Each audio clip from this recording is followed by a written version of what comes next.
Welcome to I dream news morning discussion. Telangana assembly ప్రభుత్వం ఏర్పడి 20 రోజులు కూడా కాలేదు. అసెంబ్లీలో హాట్ చర్చలు కొనసాగుతూనే కనిపించాయి. ఆస్తులు వర్సెస్ అప్పులు, కౌంటర్లు వర్సెస్ ఎన్కౌంటర్లు, దీంతో పాటుగా శ్వేతపత్రం వర్సెస్ స్వేదపత్రం ఇలా కొనసాగుతోంది. 20 రోజుల కాంగ్రెస్ సర్కార్కి సంబంధించి ప్రతిపక్షమైనటువంటి బీఆర్ఎస్ పార్టీ చేస్తున్నటువంటి ఆరోపణలు కావచ్చు, ప్రభుత్వం విసురుతున్నటువంటి సవాళ్లు, వీటన్నిటికీ సంబంధించి ఈ చర్చలు ఇలాగే కంటిన్యూ అవుతాయా, ఓవరాల్గా వీటిని ఎలా చూడాలి, ఎంక్వైరీలు, దీంతో పాటుగా కోర్టు కేసులు, ఇవన్నీ కూడా ఉండబోతున్నాయా? ప్రస్తుతం మనతో పాటుగా ఉన్నారు కపిలవాయి దిలీప్ గారు, మాజీ ఎమ్మెల్సీ కాంగ్రెస్ పార్టీ నుంచి. అలాగే తాడూరి శ్రీనివాస్ గారు ఉన్నారు, ఎంబీసీ కార్పొరేషన్ మాజీ చైర్మన్. గుడ్ మార్నింగ్ అండి. Good morning. ఎస్ దిలీప్ గారు, ఓవరాల్గా అయితే శ్వేతపత్రం వర్సెస్ స్వేదపత్రం, బీఆర్ఎస్ పార్టీ స్వేదపత్రంతో ముందుకు రాబోతోంది. ఎందుకని కేవలం అప్పుల మీదే మీరు ఫోకస్ పెట్టారు? ఆస్తుల గురించి అసలు ఎందుకు మాట్లాడదలుచుకోలేదు మీరు?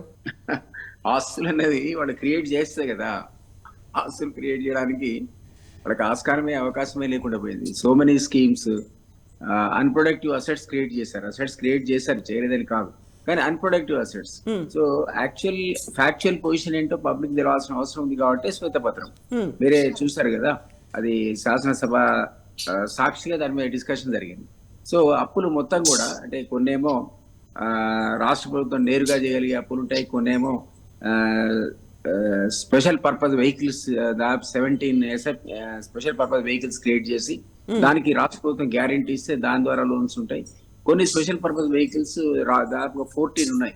అవేంటంటే ఆర్టీసీ ఇట్లాంటి సంస్థలు అన్నమాట. వాళ్ళు అప్పుడు చేసుకోగలుగుతారు, తిరిగి కట్టగలుగుతారు, వాళ్ళకి ఆదాయం ఉంటుంది. సో వాళ్ళకి అవి ఒక దాని ద్వారా కొంత అప్పుడు అసలు ఏ గ్యారంటీ లేకుండా తీయగలిగే అప్పులు కూడా కొన్ని ఉంటాయి. ఇవన్నీ కలిపి మనం ఎక్స్పెక్ట్ చేయలే 5 లక్షల కోట్ల అప్పు, 5 లక్షల కోట్ల అప్పు అని మేము చాలా సార్లు అన్నాం. అట్లా కాకుండా 6,71,000 crores అప్పు వచ్చింది. 6,71,000 crores లో ఇప్పుడు ప్రొడక్టివ్ అసెట్స్ అంటే ఎట్లా అంటే, ఇప్పుడు మీరు కాళేశ్వరం మీద పెట్టుబడి పెట్టారు, దాని మీద రిటర్న్స్ వస్తే సంతోషమే, ఎక్కడైనా ఆయకట్టు పెరిగి ప్రొడక్షన్ పెరిగి, కానీ 10 years నుంచి ఇన్సిస్టెంట్ రైన్స్ వాళ్ళు నిజంగా లిఫ్ట్ చేసి డిస్ట్రిబ్యూట్ చేయాల్సిన అవసరం లేకుండానే అన్ని చోట్ల చెరువులు కుంటలన్నీ పొంగి వరుసగా 10 ఏళ్ల నుంచి అయితే అతివృష్టిలోనే ఉన్నాం మనం. కాబట్టి దాంట్లో నిజంగా అది లిఫ్ట్ చేసి తీసుకురావాల్సిన అవసరం లేకపోయింది. అందువల్ల అది అన్ప్రొడక్టివ్ అసెట్ అయిపోయింది ఒక 5 years నుంచి కూడా. సో ఇట్లా కొన్నిట్లోనేమో అవినీతి వల్ల, suppose mission Bhagiratha, mission Kakatiya నేనటం కాదు, కాగ్ రిపోర్ట్ లోనే దాదాపు 1000 కోట్ల అవినీతి జరిగింది 2 స్కీముల్లో అని 2016 వాళ్ళు ఇచ్చినటువంటి రిపోర్ట్ లో ఉంది. సో ఇట్లా కొంత అవినీతి వల్ల, కొంత రెగ్యులర్ అసెట్స్ క్రియేట్ చేయకపోవడం వల్ల అప్పుల ఊపిలోకి రాష్ట్రం నెట్టివేయబడ్డది. కాబట్టి అసలు వీటి పరిస్థితి ఏంటి, ఏ డిపార్ట్మెంట్ కి ఎన్ని ఉన్నాయి, ట్రాన్స్కో, జెన్కో ఇవి కలిపి 85,000 కోట్ల అప్పు, సివిల్ సప్లైస్ డిపార్ట్మెంట్ లో 56,000 కోట్ల అప్పు. ఇట్లా ప్రతి కార్పొరేషన్ కు లేదా ప్రతి డిపార్ట్మెంట్ కు ఉన్నటువంటి లయబిలిటీ ఏంటి అని తెలుసుకోవడానికే ఈ శ్వేతపత్రం అనేది విడుదల చేయడం జరిగింది. వాళ్ళు శ్వేతపత్రం విడుదల చేయడం తప్పులేదు, వాళ్ళు కూడా ఆల్ టుగెదర్ ఏ పని చేయలేదని మనం ఎవరు అనలేదు కదా. గవర్నమెంట్ అనేది ఇట్స్ కంటిన్యూస్ ప్రాసెస్, కాస్త కూర్చో మీరు డెవలప్మెంట్ చేయాల్సిందే, సోషల్ సెక్యూరిటీ స్కీమ్స్, సోషల్ అట్లాంటి వాటికి మీరు ఇన్వెస్ట్మెంట్ పెట్టాల్సిందే. సో అదంతా వాళ్ళు శ్వేతపత్రం కింద చూపిస్తారేమో, డెఫినెట్లీ వాళ్ళకి హక్కు ఉంది. కానీ ఇప్పుడు రాష్ట్రం ఈ ఉన్నటువంటి పరిస్థితిలో ఇప్పుడు మీకు సింపుల్ లాజిక్ అండి, ఇదంతా కూడా అవసరం లేదు. ఇప్పుడు మీరు తీసుకొచ్చిన అప్పుల్లో ఇంట్రెస్ట్ కట్టడానికి 35% పోతుంది, పెన్షన్లు శాలరీస్ కి ఇంకో 35% పోతుంది. మీరు శ్వేతపత్రం చూస్తే అర్థమవుతుంది.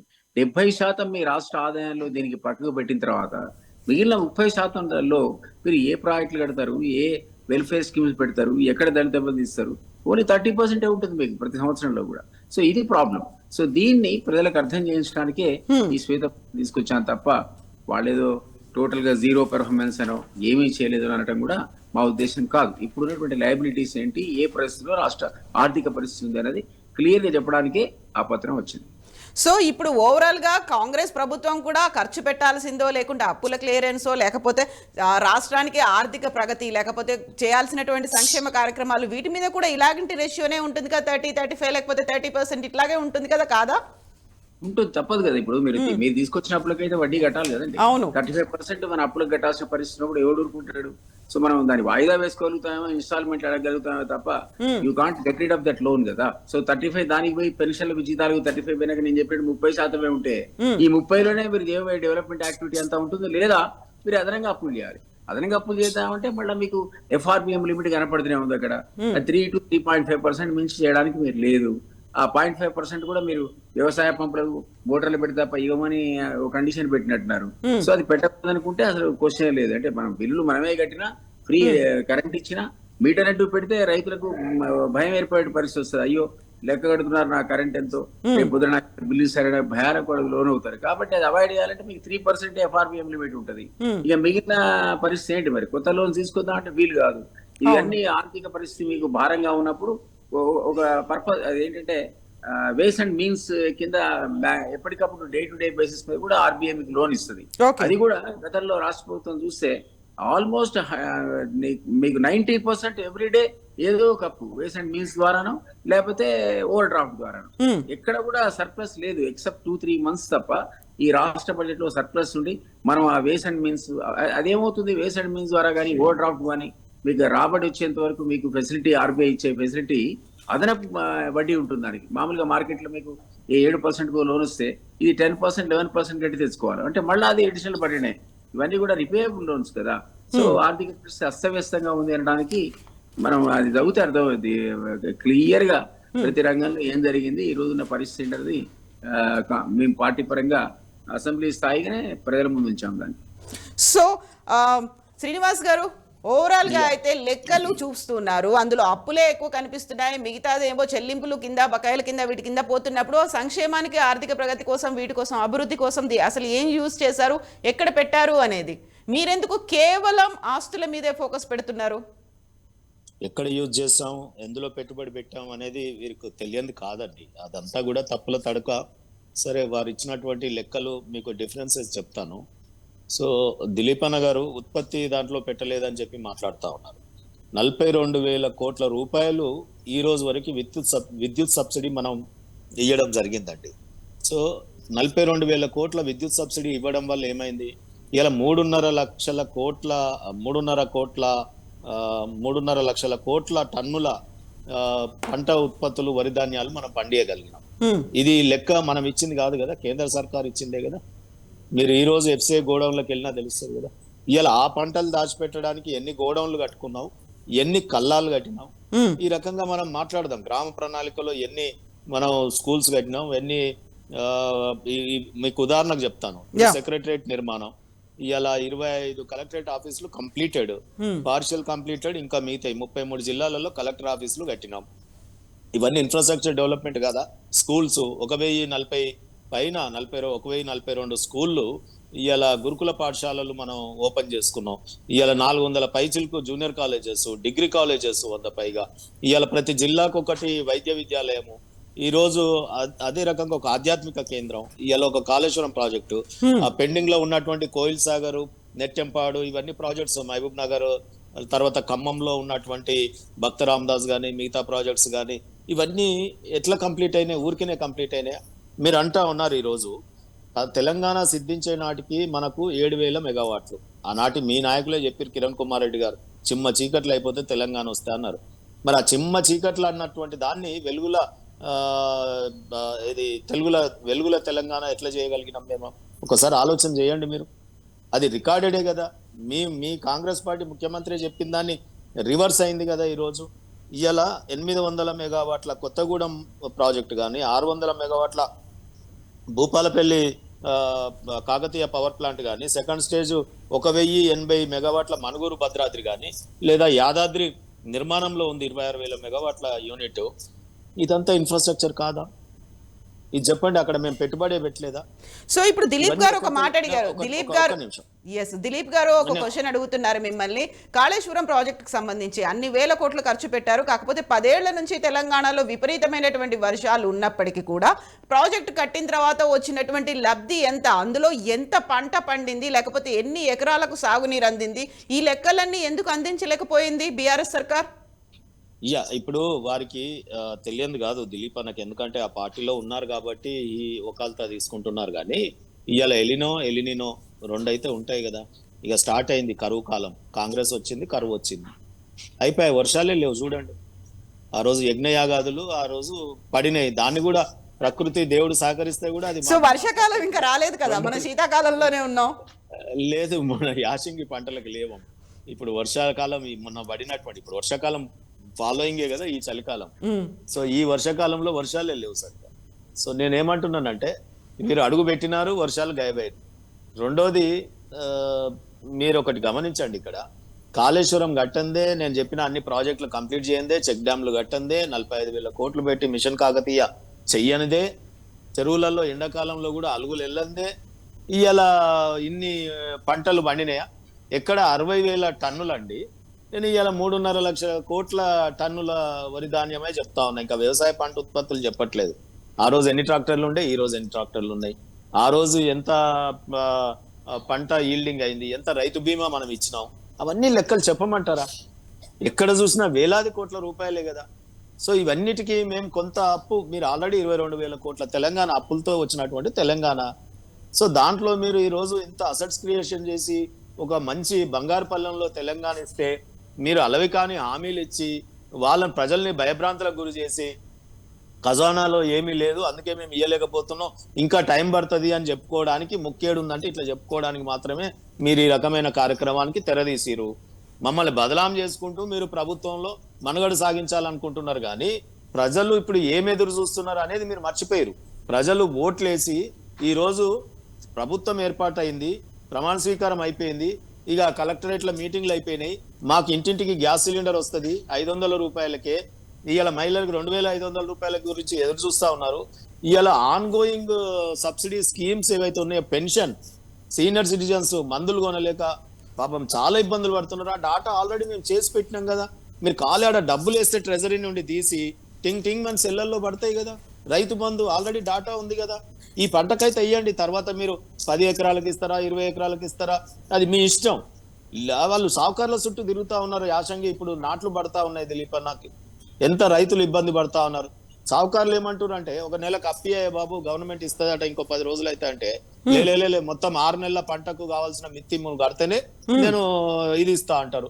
ఆమె ప్రియాంక గాంధీ గారు, రాహుల్ గాంధీ గారు ఏం చెప్పినారండి, మేము 2 లక్షల రుణమాఫీ రాగానే ఇస్తాం, మీరెవ్వరు అప్పులు కట్టకూరు అని చెప్పారు రేవంత్ రెడ్డి గారు. కరెంటు బిల్లులు కట్టకానే ఇవాళ రైతులందరూ ఆ 2 లక్షల రూపాయలు రుణమాఫీ కాకపోతే బ్యాంకు వాడు రుణం ఇస్తలేడు, షావుకారేమో 6 నెలల మిత్తి ఇస్తేనే ఇస్తా అంటాడు, మీరేమో రైతు బంధు వేయరు. ఈ రైతు బంధు వేయడానికి ఏమడ్డం వచ్చింది? మేము ఇస్తామంటే ఎలక్షన్ ముందు మీరు పోయి ఎలక్షన్ కమిషన్ కు ఆప్తిరి. సో ఇన్ని రకాల అసలు ఏంది ఇది కాంగ్రెస్ పార్టీ? రైతులు ఉన్నారు అక్కడ, ఇక్కడ ఓన్లీ మేమే ఉన్నామా? మమ్మల్ని బదలాం చేసే పనే ఉందా మీకు? దిలీప్ గారు గెలిపించిన తర్వాత కూడా ఇంకా కేవలం బీఆర్ఎస్ పార్టీని, లేకపోతే అక్కడ గతంలో సర్కార్ని, వాళ్ళు చేసిన అవకతవకలు, వీటి మీదనే ఫోకస్ పెడుతున్నారు. వాళ్ళని బదనాం చేయడమే ఏకైక లక్ష్యమా? మ్యూట్ అయిందండి. ఇన్ని చెప్పేసరికి మ్యూట్ అయిపోయింది. హామీల్లో 2 ఆల్రెడీ ఇంప్లిమెంట్ అయినాయి. మీరు 4కి 100 days లోపల చేస్తామని మా క్యాబినెట్ చెప్పింది. మా క్యాబినెట్ సో 2 కంప్లీట్ గా కాలేదు కదా దిలీప్ గారు. దాంట్లో ఉన్నటువంటి సబ్ కేటగిరీలు అనుకుంటాను కదా ఒక్కో గ్యారంటీ స్కీమ్ కి సంబంధించి. అంటే మహిళలకు సంబంధించి అయింది అమ్మా, ఓన్లీ గ్యాస్ సిలిండర్స్ అనేది రావాలేమో, బట్ దాంట్లో ఏ ప్రాబ్లం లేదు కదా. 2 అయితే ఇంప్లిమెంట్ అయినట్టే. దిలీప్ అన్న ఎన్నికల ప్రసంగంలో ప్రియాంక గాంధీ గారు ఏమన్నారు? మేము గెలిచిన 24 గంటల లోపు మహిళలకి ఇది చేస్తామన్నారు, మోపెళ్ళు ఇస్తామన్నారు, నిరుద్యోగ వృత్తి 4,000. రాహుల్ గాంధీ గారు ఏమన్నారు? మొదటి క్యాబినెట్ లోనే మేము ఇవన్నీ చేస్తామని చెప్పినారు, మేము ప్రకటించిన 6 గ్యారంటీలు. ఇప్పుడు 100 రోజులు అంటున్నారు. శిశుపాలుడి తప్పులకు 100 రోజులు అడిగినట్టు ఇలా 100 రోజులు ఆపితే రైతు బంధు వద్దా? యాసంగి పంటకి ఇలా పెన్షన్ వద్దా? ఇవి చెప్పండి. 100 days దానికే కదా. ఇది కూడా మీరు అన్నట్టు రైతులకు సంబంధించి ముందే ప్రియారిటీ కింద టేకప్ చేసిన తర్వాతనే మిగిలిన వాటిని టేకప్ చేస్తాం. ఇప్పుడు అసలు ఏంటి పరిస్థితి, ఎక్కడున్నామనేది మాకైనా అర్థం కావాల్సిందే, ప్రజలకైనా అర్థం కావాల్సిందే. అక్కడి నుంచే ముందుకు పోవాలి కదా. దానికి సంబంధించిన మార్గాలు సిస్టమ్ లో లెజిస్లేచర్ ఏం చేస్తారు చెప్పండి. వాళ్ళు ఎగ్జిక్యూట్ చేయాల్సింది. మీరు గతంలో ఇచ్చిన హామీలు ఏమి ఇంప్లిమెంట్ చేశారు? డబుల్ బెడ్రూమ్ అన్నారు, కొంత మొదలుపెట్టి ఆపేశారు. దళిత బంధు అన్నారు, మొదలుపెట్టి ఆపేశారు.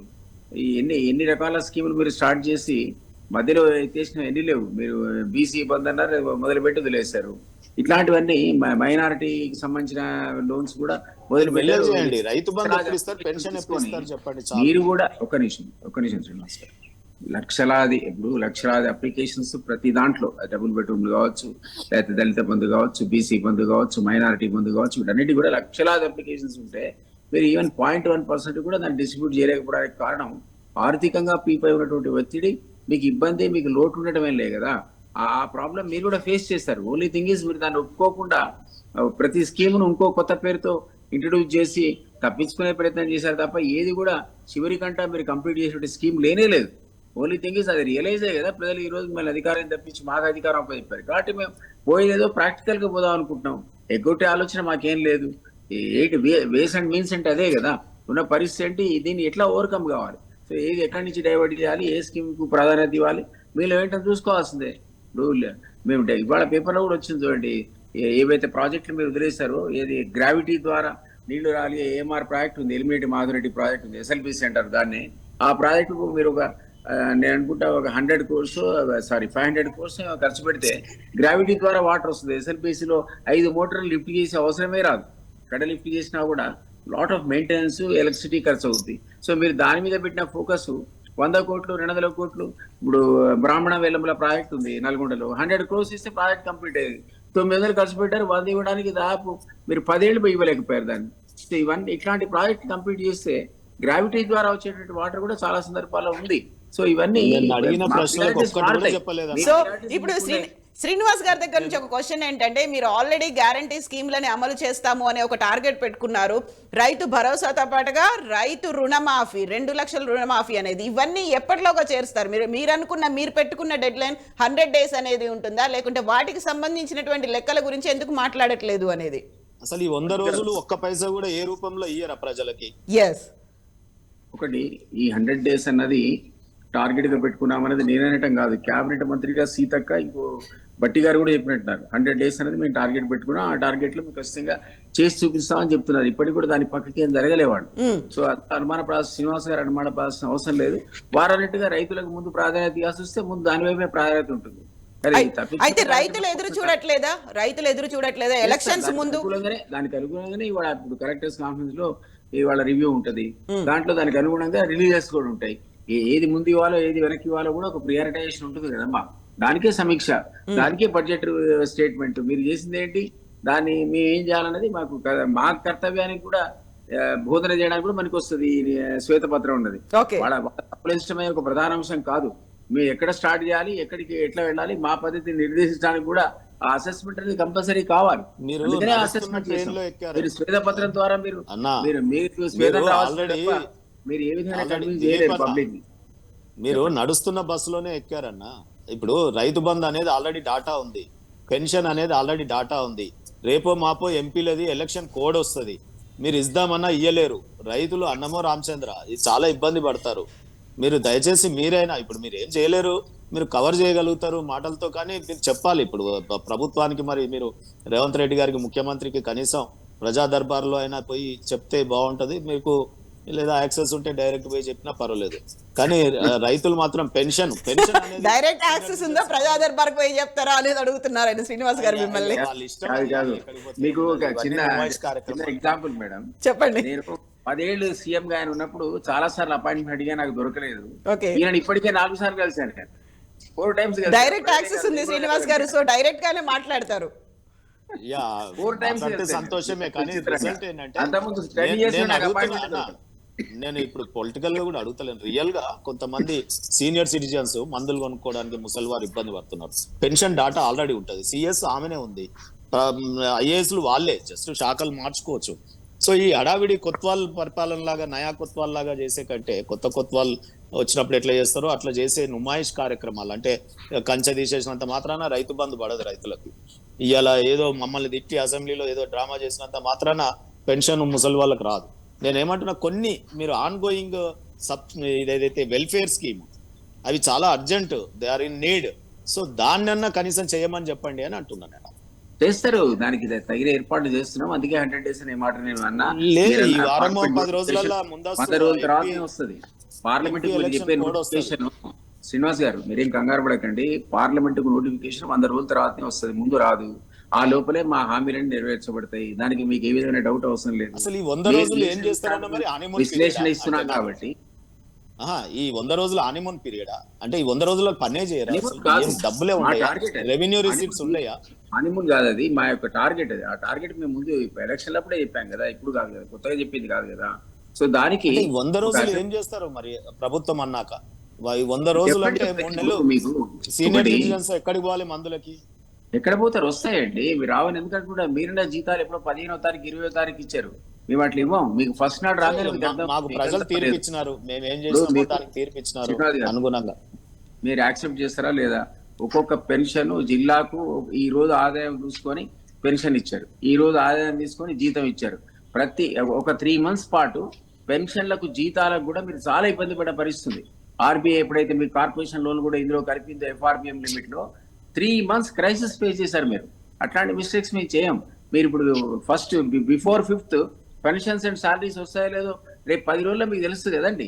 ఆ విధంగా మిస్మేనేజ్మెంట్ మీరు చేయమంటారు. నేను జీతాలు పెన్షన్లు ఇచ్చారు, మాకు అవసరం మా లేదు. కార్పొరేషన్స్ ఉండదు, సెల్ఫ్ రెవెన్యూ మాకు ఉండదు, మాది ప్యూర్లీ వెల్ఫేర్ కదా, బై మెర్సీ ఆఫ్ గవర్నమెంట్.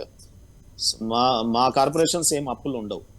మీది కాదు, మీ గురించి కాదు నేను చెప్పింది. ఓవరాల్ గవర్నమెంట్ రెండోది ఏంటంటే పెన్షన్లు జీతాలే, ఓవరాల్ గవర్నమెంట్ అండ్ జీతాలు పెన్షన్లే కూడా ఒక 3 months క్రైసిస్ ఎట్లుండిందంటే ఒక జిల్లాకు 10వ తారీఖు, ఒక జిల్లాకు 15వ తారీఖు, మహబూబ్నగర్ లాంటి జిల్లాకి 20వ తారీఖు క్రాప్ హాలిడే ప్రకటిస్తున్నారా? ఆ 3 months రైతులు సో శ్రీనివాస్ గారు ఒక క్వశ్చన్ దిలీప్ గారికి. దిలీప్ గారు, మొన్నటి దాకా జీతాలు 15వ 20వ తారీఖు పడ్డాయి అనుకుంటే, మొన్న ప్రభుత్వం ఏర్పడింది December 7th ప్రమాణ స్వీకారాలు అయ్యాయి. ఫస్ట్ శాలరీ అనేది ఇప్పుడు జనవరిలో ఇవ్వాలి. January 1st పడిపోతాయా, ముందే వస్తాయా, తర్వాత లేట్ అవుతుందా? నార్మల్ గా 5th లోపల వస్తాయమ్మా, ఇవ్వాలి. ఏ ప్రభుత్వం అయినా 5 లోపలే పెన్షన్ ఈ నెలకు సంబంధించి జనవరి ఈ నెల మీరు చూడండి 5 లోపలే వస్తాయి పెన్షన్ సాలరీస్ అంటారు. కవిత గారు కూడా పరిస్థితి సృష్టించింది. ఇప్పుడు employees revolt 3 months crisis face చేశారు వీళ్ళు. ఆ క్రైసిస్ చేయకుండా ఆయన చెప్పే పెన్షనర్లకు సాలరీస్ కూడా 5th లోపలే వస్తాయని చెప్తున్నాను నేను. సరే, ఇప్పుడు దిలీప్ అన్న, కవిత గారు ఒకటి విషయం వినండి. ఇప్పుడు నిన్న ఆర్బీఐ ఈవీఎల్ఎం వేసింది, బాండ్స్ మళ్ళీ కుదోబెట్టి 15 రోజులు కాలేదు 900 కోట్ల రూపాయలు తెచ్చుకున్నారు. వాట్ పర్పస్, దేని గురించి అది? మీరు తెచ్చుకోలే, ప్రతి నెల 3,000 15 రోజులలో 900 కోట్లు అండి. లెక్క చేద్దాం, 15 రోజులలో 5 ఏళ్లలో ఎంత రాష్ట్రమైనా శ్రీనివాస్ గారు, ఏ రాష్ట్రమైనా అందులో పార్టిసిపేట్ అయ్యే తెచ్చుకుంటాయి అవసరాన్ని బట్టి. మమ్మల్ని ఎందుకు తప్పు పడుతున్నారు? అప్పులే అది ఆర్బీఐ ఇచ్చే ఫెసిలిటీ. అది మీకు అప్పుడున్న అవసరాన్ని బట్టి మీరు పార్టిసిపేట్ అవుతారు. ఒక రాష్ట్రం అవుతుంది, ఒక రాష్ట్రం కాదు. మీరు కొత్తగా వచ్చిన రాష్ట్రంలో బాగానే కూడా చేయలేదు, అవసరానికి అనుగుణంగా చేసిన తప్ప. మీకు ఇప్పుడు దేనికి ఇవ్వాలో తెలియదు, 100 రోజుల టైం పెట్టి ఇప్పుడు అప్పు చేయడం. ఆ ఫెసిలిటీ అనేది ప్రతి రాష్ట్రానికి ఉంటుంది. మీరు అందులో పార్టిసిపేట్ కావచ్చు. మీరు ఏ పద్ధతిలో అవుతారో అన్ని రాష్ట్రాలకు ఈక్వల్ గా ఆపర్చునిటీ ఉంటుంది ఆ లోన్ తీసుకోవడానికి. అంటే అప్పులు చేయడం తప్పేం కాదు కదా. తప్పని అనట్లేదు, అది ఎవరైనా పార్టిసిపేట్ అవుతారు. మీరు కూడా గతంలో నెలకు 3,000 కోట్లు 4,000 కోట్లు తీసుకుంటే తప్ప ఒక్కొక్క సందర్భంలో పెన్షన్ లేని పరిస్థితి కూడా వచ్చిందని నేను దాని గురించే అక్కడ తీసుకొచ్చి మీరు పెన్షన్స్ అండ్ సాలరీస్ ఇచ్చారు. ఎవరికైనా అవుతుంది ఆ ఫెసిలిటీని. ఆర్బీఐ ఇచ్చినప్పుడు తెచ్చుకుంటారు కదా, ఏ రాష్ట్రమే తెచ్చుకుంటుంది. అందులో మనం ప్రత్యేకంగా మీరెందుకు తెచ్చుకున్నారు 900 crores అంటే ఎట్లా? మీరు కూడా తెచ్చుకున్నారు 3,000 ఒకసారి, 5,000 ఒకసారి, ఎన్ని సందర్భాలు తెచ్చుకున్నారు మీరు అట్లా మన బాండ్స్ కుదవబెట్టి. మీరు అప్పు చేయకుండా పరిపాలన చేస్తామని చెప్తా ఉన్నారు కదా మీ సీఎం గారు. వచ్చిన 15 రోజులు కాలేదు ఇంకా. మీరు తెచ్చిన అప్పుల కోసం 30% అది కట్టి ఇంకో 30%. అయితే దిలీప్ గారు సేమ్ కదా, 10 ఏళ్లలో వాళ్ళు అప్పులు తీసుకొచ్చారు అనుకున్నప్పుడు 20 రోజులు కూడా కాలేదు, మీరు అప్పులు తీసుకొచ్చారన్నప్పుడు సేమ్ అప్పులకు సంబంధించి వడ్డీలు అనేవి ఇవన్నీ కూడా ఉంటాయి కదా అనేది శ్రీనివాస్ గారి వాదన. నేనేమంటున్నా అంటే స్టెబిలైజ్ కావడానికి ఇనిషియల్ గా ఆ ప్రాసెస్ ని ఎవరు అవాయిడ్ చేయలేరు. ఎందుకంటే మీకు ఇంతకుముందు వారే అన్నట్టు కొన్ని కంపల్సరీగా అది ఆరోగ్యశ్రీ కావచ్చు, లేకపోతే ఫీ రీఎంబర్స్మెంట్ కావచ్చు, లేదా రైతులకు సంబంధించినది కావచ్చు, పెన్షన్ కావచ్చు, వీటినైతే ముందు మీరు ఎక్కడి నుంచి చేస్తారో అనవసరం, అది ముందు పేమెంట్ కావాలి, లేదా అది పాండమోనియం క్రియేట్ అవుతుంది. సో ఆ తర్వాత స్టెబిలైజ్ చేయాలి. ఇదివరకు వాళ్ళు చేసిన తప్పులు చేయకుండా జాగ్రత్తగా మీరు బేస్ అండ్ మీస్ పొజిషన్ చూసుకొని స్టెబిలైజ్ చేసి మీకు రిటర్న్స్ వచ్చే పద్ధతిలో మీ ఇన్వెస్ట్మెంట్ లాంగ్ టర్మ్ ఇన్వెస్ట్మెంట్ చేస్తే ఎక్కడైతే రిటర్న్స్ వస్తాయో అట్లాంటి అసెట్స్ క్రియేట్ చేస్తే క్రమక్రమంగా 1 or 2, 3 years లో మీరు స్టెబిలైజ్ అవుతారు. ఆర్థిక వనరులు సమకూర్చుకోవడానికి రాష్ట్ర ప్రభుత్వాలు అన్ని కూడా ప్రయత్నాలు చేస్తాయి. ఆ ప్రయత్నాల్లో మేము కూడా ఇప్పుడు జస్ట్ స్టార్టెడ్ ఎంత 23 days కూడా కాలేదు. So we're making an effort. ఇదంతా వీళ్ళు చేసిన గందరగోళం చేయకుండా స్ట్రీమ్ లైన్ చేయడానికి కదా ఈ ప్రయత్నం అంతా. సో మీరు శ్వేతపత్రం అన్నారు, బీఆర్ఎస్ శ్వేతపత్రం అంటోంది. మీరు కేవలం అప్పుల మీద ఫోకస్ పెట్టారు, బీఆర్ఎస్ ఏమో పెంచినటువంటి ఆస్తులు, అక్కడ ఏవేవైతే ప్రజల కోసం అభివృద్ధి సంక్షేమ కార్యక్రమాలు చేపట్టారో వీటన్నిటి మీద ఫోకస్ పెట్టబోతోంది. సో ఈ వార్ ఆఫ్ వర్డ్స్ అనేవి ఇట్లాగే కంటిన్యూ అవుతుంటాయా? కాదు, నాకు ఒక విషయం చెప్పండి. ఎక్కడ వాళ్ళ అసెట్స్ క్రియేట్ చేసింది ఏ అసెట్ అండి? నేను ఇంతకుముందు చెప్పా, కాళేశ్వరం మరి క్రియేట్ చేశారు, వాడుకోవడానికి అవసరం లేకుండా వర్షాలు పడ్డాయన్న. మీ దాని వడ్డీ మీరు కట్టలేని పరిస్థితిలో ఈ రోజు ఈ రాష్ట్ర ప్రభుత్వం వచ్చింది. అది కూడా మీరు వడ్డీ తెచ్చిందే కదా, 97,000 crores మీరు దాని రకరకాల ఇన్స్టిట్యూషన్ తెలిసి అప్పు తీసుకొచ్చి కట్టారు దాన్ని. దాని రిటర్న్స్ రావాలంటే ఆయన ఆయకట్టు పెరిగిందంటే దాని వల్ల ఒక్కదాని వల్ల పెరిగింది కాదు కదా. వర్షాలు విపరీతంగా ఉండి కూడా ఆయకట్టు పెరిగే సందర్భం ఉంది కదా. మిషన్ కాకతీయ వల్ల పెరిగింది, మిషన్ కరెంట్ వల్ల పెరిగింది, లాట్ ఆఫ్ పెరిగింది, పెరిగినాయి. అద్భుతమైన పథకం అన్నారు, దాని ద్వారా కూడా ఆయకట్టు పెరిగింది. మరి గ్రౌండ్ వాటర్ పెరిగింది, దాని వల్ల కూడా ఆయకట్టు పెరుగుతుంది. గతంలో గ్రౌండ్ వాటర్ ఉండేది కాదు ఇక్కడ.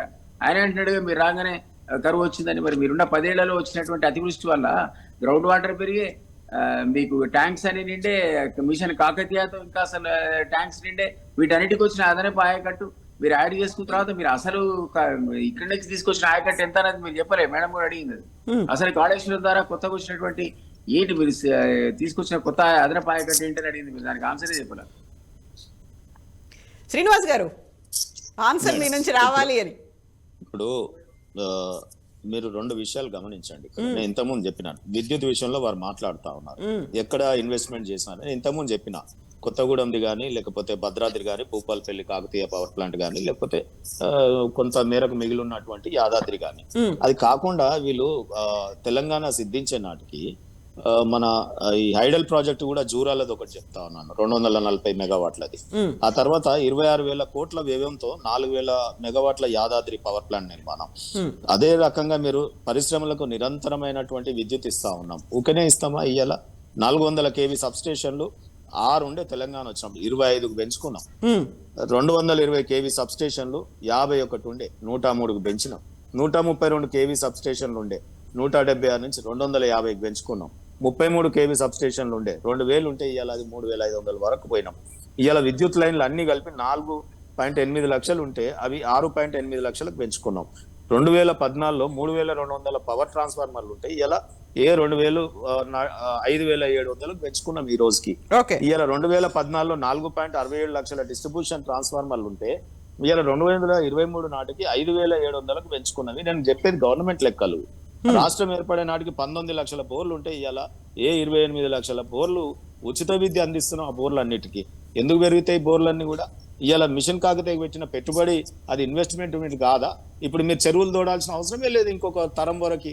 ఇవాళ తరతరాలకు ఉపయోగపడేటటువంటి చెరువుల నిర్మాణం, ఇవాళ ఇంటింటికి నీళ్లు అందించేటటువంటి మిషన్ భగీరథ, ఈ పని అయిపోయింది. మీకు మౌలిక వసతుల కల్పన ఎంత డేంజర్ అండి. దీంట్లో మనం తాగునీరు అందించడంలో ఇన్కమ్ ఆశిస్తామా? ఇవాళ అది మీకు తప్పింది కదా. ఇవాళ ఎక్కడ ధర్నాలు ఉండే తాగునీళ్ళు దొరకలేదని ఎండాకాలంలో కూడా అది మీకు అడ్వాంటేజే కదా. ఇవాళ 24 గంటల విద్యుత్ ఏ రకంగా చేయాలని అంత సిస్టమైజ్డ్ చేసి పెట్టినాం. మీరు ఆ వచ్చిన దాన్ని కంటిన్యూ చేస్తే చాలు.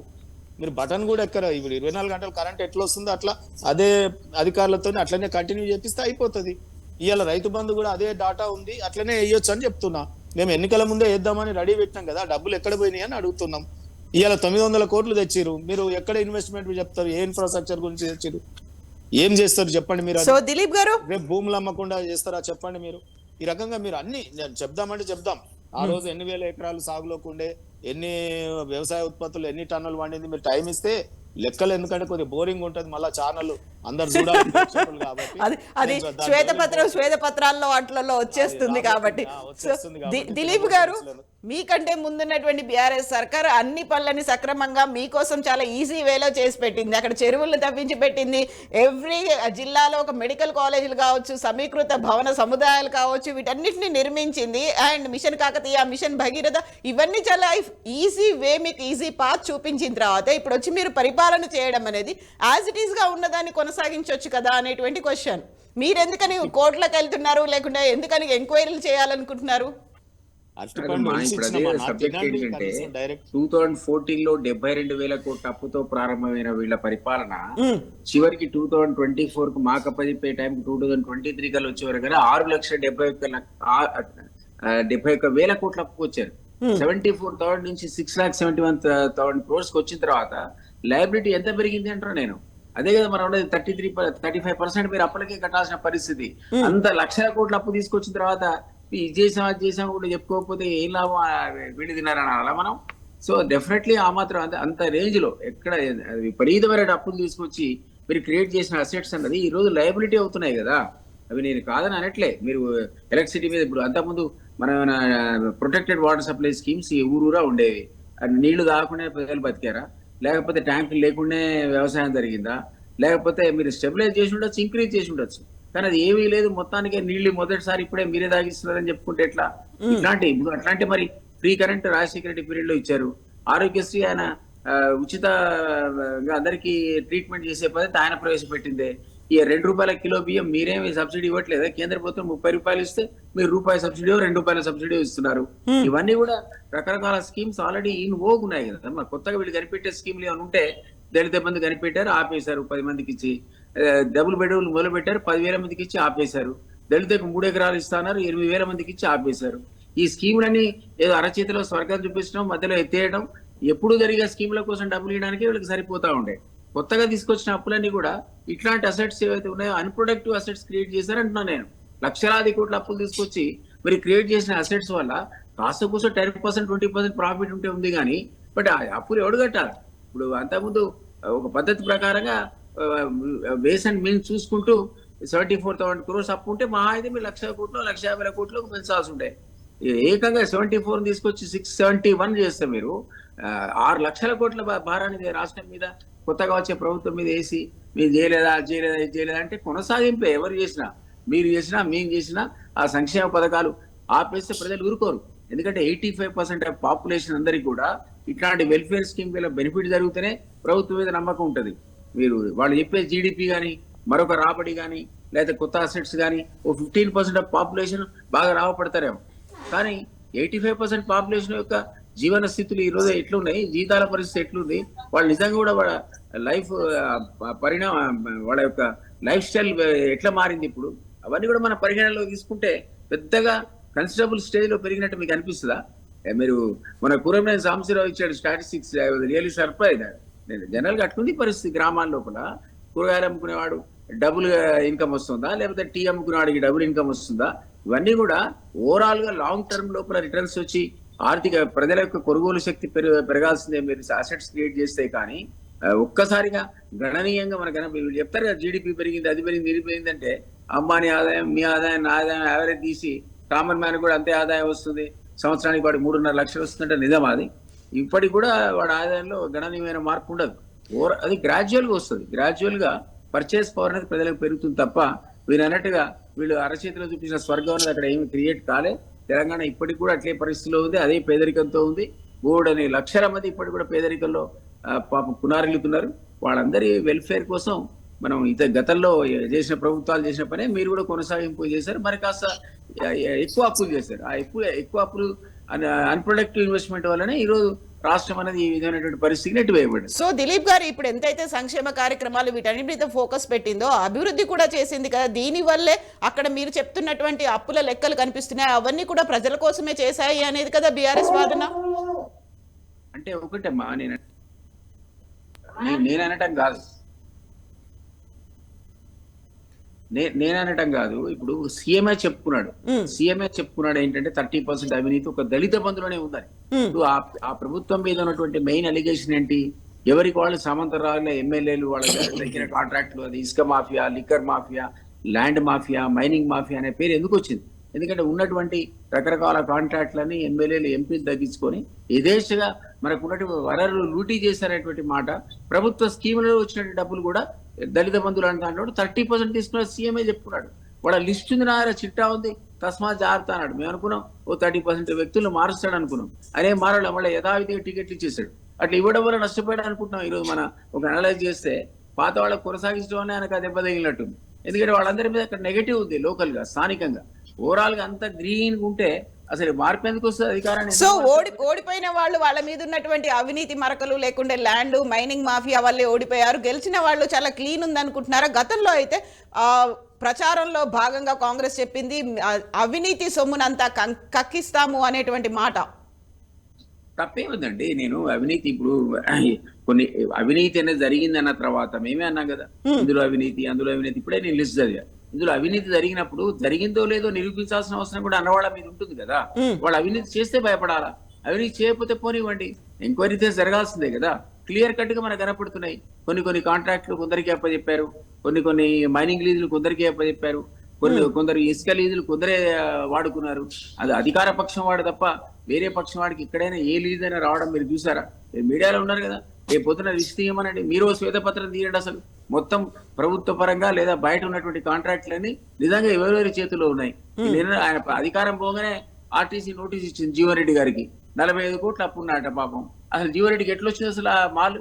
అంటే అధికారంలో ఉన్నాడు కాబట్టి వచ్చి ఉంటుంది.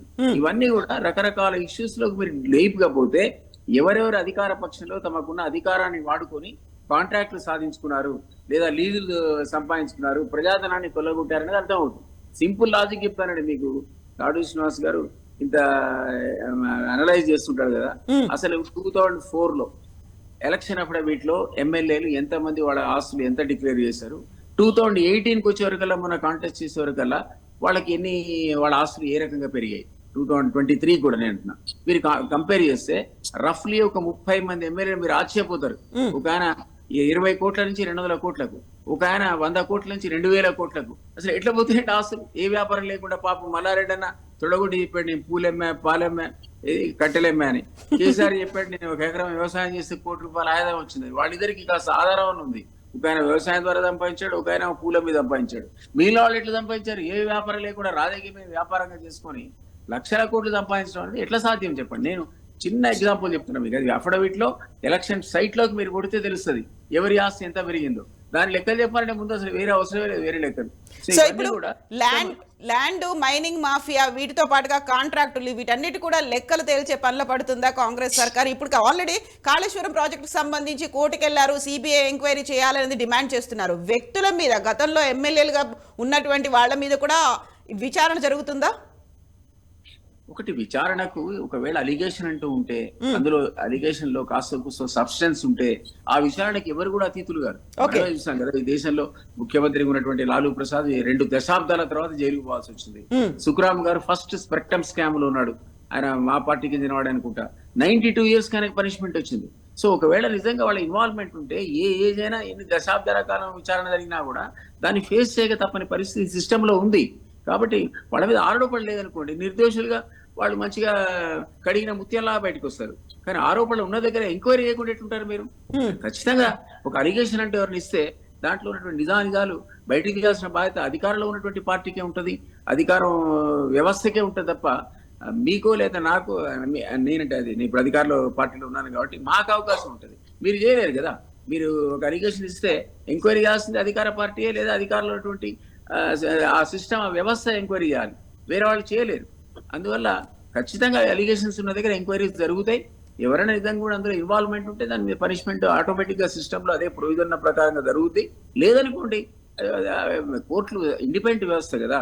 సింప్లీ మనం పోయి ఒక అలిగేషన్ పెట్టేస్తే ఎంక్వైరీ స్టార్ట్ అయితే కోర్టు మనం చెప్పినట్టుగా నడవదు. నిజాలు ఉంటేనే విచారిస్తుంది, వాళ్ళకు తప్పు చేస్తేనే పనిష్మెంట్ ఇస్తుంది తప్ప జ్యుడిషియరీ ఇప్పటికి కూడా ఇండిపెండెంట్ గానే ఉన్నటువంటి వ్యవస్థ, దాన్ని మనం ఇన్ఫ్లుయెన్స్ చేయలేం తప్పుంటే తప్ప. సో అలిగేషన్స్ లేకుంటే విచారణ చేపట్టండి అనుకుంటూ ఫిర్యాదులు చేసేది కూడా కాంగ్రెస్ పార్టీ నుంచి లేకుంటే కార్యకర్తలు వాళ్లే అవుతారు. ఎందుకంటే కాళేశ్వరం ప్రాజెక్టు సంబంధించి కోర్టుకు వెళ్ళింది కూడా నిరంజన్ గారు కాబట్టి. ఇప్పుడు మోస్ట్ ఆఫ్ ది టైం ఏమవుతుంది అంటే అధికార పక్షం ఇప్పుడు అధికారంలో ఉండి దిగిపోయారు వీళ్ళు. సహజంగా వాళ్ళ మీద అలిగేషన్ ఇచ్చేవాళ్ళు విపక్షాలే ఉంటాయి. కాంగ్రెస్ కావచ్చు, మరొక పక్షం కావచ్చు, విపక్షాలే ఉంటాయి. అది గతంలో అధికారంలో వాళ్ళ వాళ్ళే పిటిషన్స్ పెడతారు. వాళ్ళే అధికారంలో అనుభవించిన వాళ్ళే వాళ్ళ మీద వాళ్ళే పిటిషన్ పెట్టుకోరు కదా. అవును. కాబట్టి సహజంగా విపక్షాల దగ్గర నుంచే ఫిర్యాదులు ఉంటాయి. అందులో సబ్స్టెన్స్ ఉందో లేదో ప్రిలిమినరీ ఎంక్వైరీ చేసిన తర్వాతనే ఇన్వెస్టిగేటింగ్ ఏజెన్సీస్ ప్రొసీడ్ అవుతాయి. అందులో ప్రిలిమినరీ సబ్స్టెన్స్ లేదనుకోండి, వాళ్ళు పోరు, అందులో విచారణ కూడా చేపట్టారు. ఒకసారి విచారణ చేపట్టిన తర్వాత అందులో నిజాలు ఉన్నాయో లేదో అది జ్యుడిషియరీ తెలుస్తుంది. జ్యుడిషియరీ కనుక వాళ్ళని తప్పు పట్టింది అనుకోండి, సహజంగా అందులో ఉన్నటువంటి ప్రొవిజన్ ప్రకారం వాళ్ళు శిక్షలు పడతాయి. కాబట్టి ఎవరు కూడా దీనికి అతీతులు కారు. శ్రీనివాస్ గారు,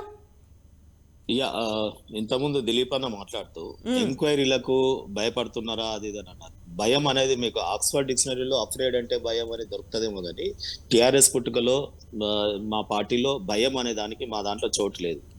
టిఆర్ఎస్ డిక్షనరీలో అది ఉండదు భయం అనేది. మేము ఉద్యమాలప్పుడు రాష్ట్రాన్ని సాధించుకోవడంలో అనేక ఆటుపోటను ఎదుర్కొన్నాం, ఆనాటి ప్రభుత్వాల యొక్క దమనకాండను ఎదుర్కొన్నాం, ఎక్కడ భయపడలేదు కాబట్టి ఈ రోజు తెలంగాణ రాష్ట్రంలో ఉన్నాం నిర్భయంగా.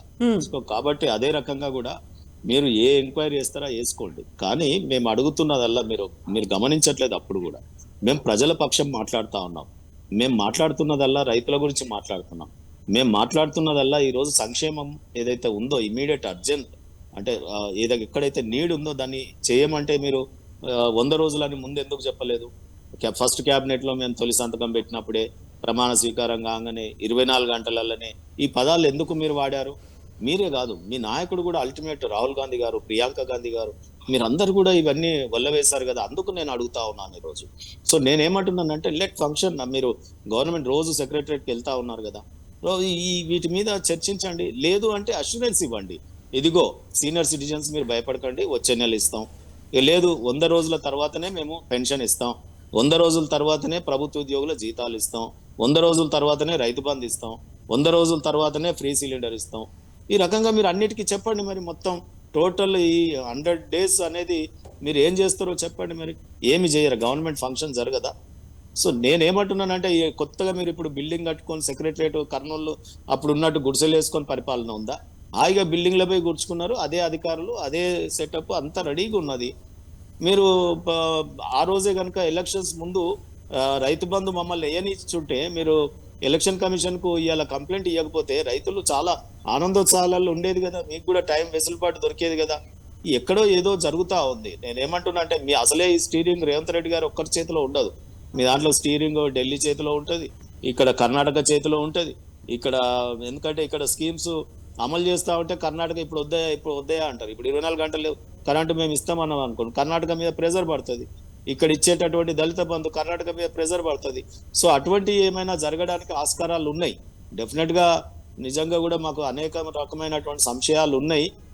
కాంగ్రెస్ పార్టీకి రుగ్మతలు కూడా మీరు అన్నారు. అవినీతి ఆదర్శ స్కామ్ నుంచి ఏ అంటే ఆదర్శ స్కామ్, బి అంటే బోఫర్స్ స్కామ్, ఈ రకంగా సి అంటే కోలు, ఇట్లా ఎన్ని కుంభకోణాలు లేవు మనకి. స్కామ్లే పామ్లే మింగినాయి కదా మిమ్మల్ని కాంగ్రెస్ పార్టీ. అయితే దిలీప్ గారు ఒక మాట అన్నారు, అఫిడవిట్లకు సంబంధించి చూసుకుంటే వాళ్ళ ఆస్తులు ఎంత విపరీతంగా పెరిగాయో తెలుస్తుంది కదా, వాటి మీద విచారణ ఒకవేళ ఎవరైనా ఫిర్యాదు చేస్తే చేయిస్తాము అనేటువంటి మాట వచ్చింది దిలీప్ గారి దగ్గర నుంచి.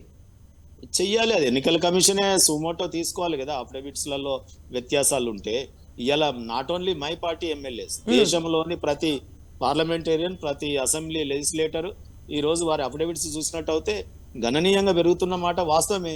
చెయ్యండి, దాని మీద ఏం చేస్తారో చెయ్యండి. మేము ఎవరు మొత్తం అంటున్నాం దాన్ని, ఏదో మా పార్టీ ఎమ్మెల్యేల ఆస్తులే పెరిగినట్టు మాట్లాడుతున్నారు. ఇదైతే ఒప్పుకుంటారు కదా కనీసం. ఈ దేశంలో అందరి ఆస్తులు గణనీయంగా పెరుగుతా ఉన్నాయి. మరి ఎన్నికల అఫిడవిట్లలో చూస్తేనే తెలిసిపోతుంది. ఇప్పుడు అఫిడవిట్స్ అన్ని తీసుకొని ఎంక్వైరీలు మొదలు పెట్టండి. సో దిలీప్ గారు, అధికారం సిఈసి చేతిలో ఉంటుంది. సో దిలీప్ గారు, ఇప్పుడు స్టీరింగ్ ఎవరి చేతిలో ఉంటుంది? కర్ణాటక ప్లస్ ఢిల్లీ అధిష్టానం చేతిలో ఉందా స్టీరింగ్? ఎందుకని అమలు చేయట్లేదు? అమలు చేద్దామని రేవంత్ కనుక ముందుకు వస్తే కర్ణాటక అడ్డుకుంటుంది అనే మాట శ్రీనివాస్ గారు అంటున్నారు. మరి అన్నెసరీ అలిగేషన్ తప్ప, జీతాలు కూడా 100 రోజుల తర్వాత ఇస్తారు, పెన్షన్ కూడా 100 రోజుల తర్వాత ఇస్తారని అన్నెసరీ అలిగేషన్ పెడుతున్నాడు ఆయన మా మీద. అది సాధ్యమా? ఊరుకుంటారా ప్రజలు? లేదా ఉద్యోగస్తులు పెన్షనర్లు ఊరుకుంటారా? ఇది ఊరికే కూడా. మీరు ఇవన్నీ మెల్లిగా టైం కోసం చూసుకునేసరికి ఎలక్షన్ కోడ్ వస్తుంది, అప్పుడు మళ్ళీ ఎక్కడికక్కడ స్టాండ్ స్టిల్ ఉంటాయి కదా అనే మాట. సంబంధించిందమ్మా. ఆయన జీతాలు పెన్షన్లు కూడా మీరు 100 days తర్వాత ఇస్తారా అని అన్నెసరీ కొత్త అంశాన్ని ఆయనే చెప్తున్నాడు. సిస్టమ్ అంటున్నది అధికారులు ఉంటారు. అదే ఆ పెన్షన్ల సంగతి నేను చెప్పేది. ఎట్లా ఇస్తారు? ఎప్పుడు డ్యూ ఉంటుందో ఆ డేట్ కి ఇస్తారు. కానీ మీరు ఇచ్చిన ఇస్తాను తప్ప దాని కూడా 100 రోజులు మా మీద పెట్టండి తప్ప అది సాధ్యపడదు. పెన్షన్ అండ్ సాలరీస్ ఎట్లా ఇవ్వాలో అట్లా మీరు before 5th of every month ఇవ్వాల్సింది. ఇంతకుముందు మనం ఆ మాట అనుకున్నాం కూడా. అది జరుగుతలేదు, మీరే చూడండి, నేను కూడా అన్నా. కాబట్టి ఇంకొక క్లారిటీ, ఇప్పుడు సీఎం రేవంత్ కి చేయాలని ఉన్నప్పటికీ కూడా చేయనివ్వదు కర్ణాటక సర్కార్ అధిష్టానము అనేటువంటి మాట అసలు ఎవరి చేతిలో ఉంది? అండ్ సీఎం గా టీపీసీసీ పగ్గాలు కూడా, టీపీసీసీ అధ్యక్షుడిగా ఉండడం కూడా ఇవన్నీ భారంగా ఉన్నాయా అనేటువంటి మాట కూడా వినిపిస్తోంది. అది పార్టీ యొక్క ఆలోచన, అధిష్టానం డిసైడ్ చేస్తుంది. ఇప్పుడే పేపర్లో ఇవాళ వచ్చింది, పార్లమెంట్ ఎలక్షన్స్ వరకు కూడా నాయకత్వ బాధ్యతలు ఆయనకే చెప్తే బెటర్ అని ఆలోచించినట్టున్నారు. ఆ మాట వచ్చింది ఇవాళ. పార్లమెంట్ ఎలక్షన్ తర్వాతనే అధ్యక్షుడి మార్పు అని. ఎందుకంటే ఇమ్మీడియట్ గా కొత్త అతను తీసుకొస్తే ఆయన విషయం అర్థమవుతో లేదనేటువంటి ఆలోచన అది ఇన్ఛార్జీలు మార్చారు కదా మరి. కవిత గారు, అది internal- కవిత గారు, అది మీ internal దృష్టికి affair. ఒకటి తెస్తాను నేను. అది పార్టీ ఒక్క నిమిషం సార్, ఇంటర్నల్ అఫేర్ అది పార్టీకి సంబంధించిన ఇష్టం, వాళ్ళ ఇష్టాల మీద అధిష్టానం మీద 60% ఉంటుంది, 100% కరెక్ట్, అందులో తేడా లేదు. కానీ ఈయన తీసుకునే డే టు డే నిర్ణయాలకు ఢిల్లీకి ఫోన్ చేసి అడుగుతాడా? ఇది ఎంత వాస్తవం అంటే ఇంప్రాక్టికల్. ఇది day to day administration is all to very different.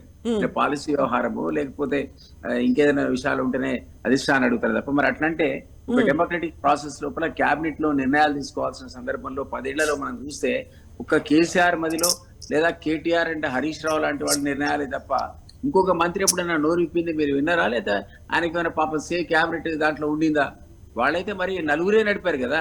అందుకనే కదా నియంత పాలన అనేటువంటిది ప్రచారమై దానికి మూల్యం చెల్లించాల్సి వచ్చింది వాళ్ళు. సో మాకు సహజంగా నేషనల్ పార్టీస్ కు ఒక అధిష్టానం ఉంటుంది. అధిష్టానం తీసుకోవాల్సిన నిర్ణయాలు కొన్ని తీసుకోవాల్సి వస్తుంది, వాళ్ళకి రెఫర్ చేయాల్సి వస్తుంది. అంతే తప్ప నేను పెన్షన్ ఈ నెలకి ఇద్దునా, వచ్చే నెలకి ఇద్దునా, జీతం అనేది 5వ తారీఖేనా లేకపోతే వచ్చే నెల 5వ తారీఖేనా అని కూడా సీఎం ఫోన్ చేసి అడుగుతాడు. అంటే అధిష్టానం ఇది కావాలని బ్లేమ్ గేమ్ తప్ప. శ్రీనివాస్ గారు, ఇప్పుడు దిలీప్ అన్న మీరు మాకు ఒక ఏళ్ళు చూపిస్తే 3 ఏళ్ళు మీకు చూపిస్తున్నాయి. ఎందుకంటే ఇప్పుడు ప్రియాంక గాంధీ, రాహుల్ గాంధీ గారు, సోనియా గాంధీ గారు ముగ్గురు వచ్చినారు ఎన్నికల ప్రచారం, ఎవరు లేనట్టుగా. మీ పార్టీ ఏదో అతీతమైనట్టు, మేము మాత్రమే ఇక్కడ ఏదో ఇది చేసినట్టు. సో అది కరెక్ట్ కాదు. నేను విమర్శించే డెమోక్రసీ మీకుందా? ఇంటర్నల్ డెమోక్రసీ మాకు డెఫినెట్ గా పన్నీర్ సెల్వంలు, ఖర్గేలు, మన్మోహన్ సింగ్లు కాదు కదా ఇక్కడ. మా దగ్గర కడియం శ్రీఆర్ గారు మాట్లాడిరు, జగదీశ్వర్ రెడ్డి గారు మాట్లాడిరు అసెంబ్లీలో. సో అనేక మంది మాట్లాడినారు కదా. సో రాజేని ఎందుకు తీసారో చెప్పకపోతే అది పార్ట్ ఆఫ్ అడ్మినిస్ట్రేషన్. నేనేమంటున్నా అంటే ఒక్కటి దిలీప్ అన్న, ఇప్పుడు మనం చర్చ నేను చేస్తుంది ఏంటంటే రేవంత్ రెడ్డి గారు యాక్టివ్ మోడ్ లో ఉన్నారు. ఓకే సార్, వారు కొత్తగా ఎంగేజ్ లో అయినారు, కష్టపడి అయినారు, నేను అప్రిషియేట్.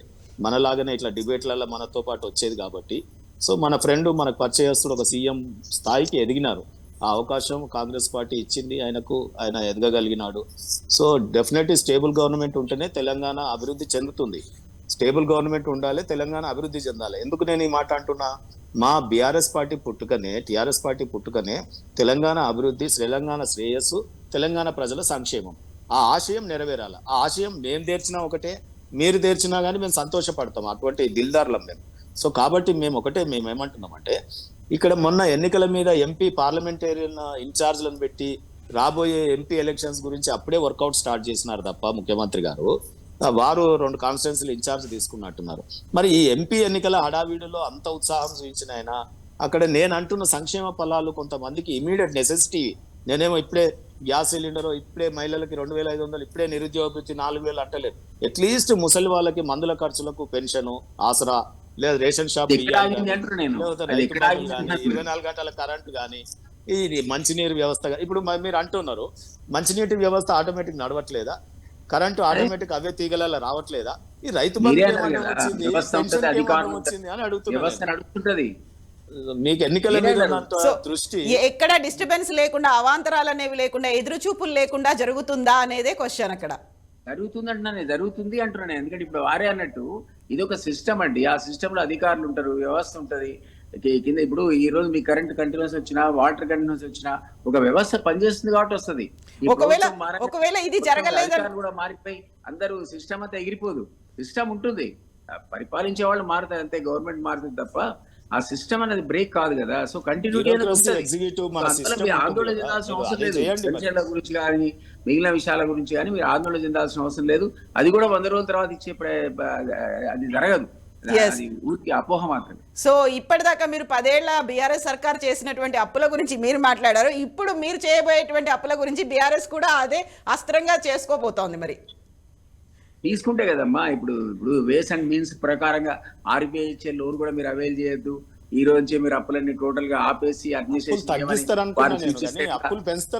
ఫెసిలిటీ ఉన్నప్పుడు డెఫినెట్ గా ఏ గవర్నమెంట్ అంటే మీరు తగ్గిస్తారేమో, అప్పులు చేయకుండా చేస్తారేమో, ఉన్న అప్పుల్ని కూడా కొద్దిగా తగ్గిస్తారేమో అని భావించారు.